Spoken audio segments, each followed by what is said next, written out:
ଦେଖନ୍ତୁ ମୁଁ ଆଜି ପାରଳା ମାଟିରେ ପହଞ୍ଚିଛି ପୂର୍ବଚନ୍ଦ୍ର ବୃହସ୍ପତିଙ୍କର ମାଟି ପାରଳା ମାଟି ଯେଉଁଠି ଆମର ସେଞ୍ଚୁରିଆନ୍ ୟୁନିଭର୍ସିଟି ଦ୍ୱାରା ଆୟୋଜିତ ଚତୁର୍ଥ କୃଷକ ମେଳା।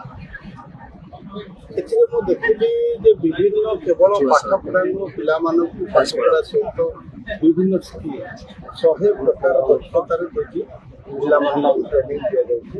ତେଣୁ ନିଶ୍ଚିତ ଭାବରେ ପିଲାମାନେ ଏଠି ଡିଗ୍ରୀ ସହିତ ସ୍କିଲ୍ର ମଧ୍ୟ ଡେଭଲପମେଣ୍ଟ ହେଉଛି, ଯେଉଁଟାକି ଆମର ଲକ୍ଷ୍ୟ ବିକଶିତ ଭାରତ ବିକଶିତ ଓଡ଼ିଶା ଗଠନ କରିବା ଦିଗରେ ଏହି ୟୁନିଭର୍ସିଟିର ଭୂମିକା ମଧ୍ୟ ଗୁରୁତ୍ୱପୂର୍ଣ୍ଣ ରହିବ।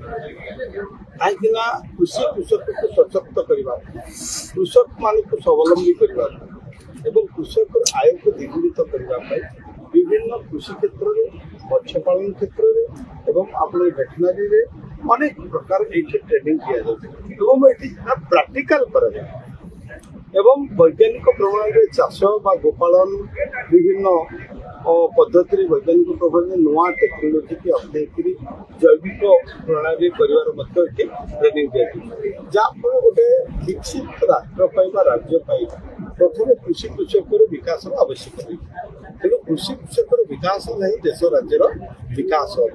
ଆମେ ଯେହେତୁ ଏଠି ଦୁଗ୍ଧ ଉତ୍ପାଦନ ପୁରା କମ୍ ଅଛି, ତାକୁ ଲକ୍ଷ୍ୟ କରି ଆମେ ଓଡ଼ିଶାରେ ଗୋଟେ କ୍ରାନ୍ତିକାରୀ ଯୋଜନା ଆଣିଲେ, ଯେଉଁଟା ଭାରତବର୍ଷରେ ନାହିଁ, ମୁଖ୍ୟମନ୍ତ୍ରୀ କାମଧେନୁ ଯୋଜନା। ମୁଖ୍ୟମନ୍ତ୍ରୀ କାମଧେନୁ ଯୋଜନାରେ ପ୍ରତ୍ୟେକ ଲୋକ ପାଇଁ ଏଇ ସ୍କିମ୍ ରହିଛି।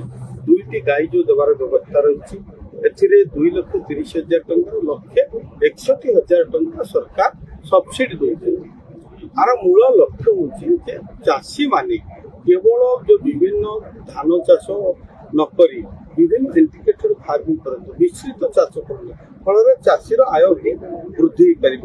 ଯଦି କ୍ଷୀର ଆମେ ଦେଖିବା, ଗଜପତି ଜିଲ୍ଲା ଯେଉଁ ଗଞ୍ଜାମ ଗଜପତି ଆପଣଙ୍କର ଯେଉଁ ରହିଛି ୟୁନିୟନ, ସେଥିରେ ମାତ୍ର ଆମ ସରକାର ଆସିଲା ବେଳକୁ 4,000-5,000 ଲିଟର ମାତ୍ର ଥିଲା ପ୍ରୋକ୍ୟୁରମେଣ୍ଟ ପର ଡେ। ବର୍ତ୍ତମାନ ଆମେ 14,000-15,000କୁ ତାକୁ ବୃଦ୍ଧି କଲୁଣି। ମୁଁ ଆର କହିବାର ଉଦ୍ଦେଶ୍ୟ, ଆମେ ଗାଈ ଦେଲୁ, ଦାନା ବି ଦେଉଛୁ ଖାଇବା ପାଇଁ, ବାଛୁରୀ ଜନ୍ମ ହେଲେ, ତେଣୁ କ୍ଷୀର ବି ଆପଣଙ୍କୁ ଦେବୁ, ଇନସେଣ୍ଟିଭ୍ ବି ଦେବୁ। ତେଣୁ ଆପଣମାନେ ଚାଷୀମାନଙ୍କୁ ପ୍ରଭାବିତ କରିବୁ। ଅର୍ଥାତ୍ ମୁଖ୍ୟ ଲକ୍ଷ୍ୟ ହେଉଛି ଚାଷୀର ବିକାଶ। ଯେମିତି ଆମେ ଧାନରେ ବି ଚାଷୀଙ୍କୁ ସବସିଡି ଦେଲେ, ଏବଂ କ୍ଷୀରରେ ମଧ୍ୟ ସବସିଡି ଦେଉଛେ, ଅଲଗା ଯେଉଁମାନେ ଅଲଗା ଫସଲର ମଧ୍ୟ ଦେଉଛେ। ତେଣୁ ଚାଷୀର ଯାହା ବିକାଶ ପାଇଁ ଯାହା ଆବଶ୍ୟକ ସରକାର ତାହା କରିବା ପାଇଁ ପ୍ରତିଶ୍ରୁତିବଦ୍ଧ।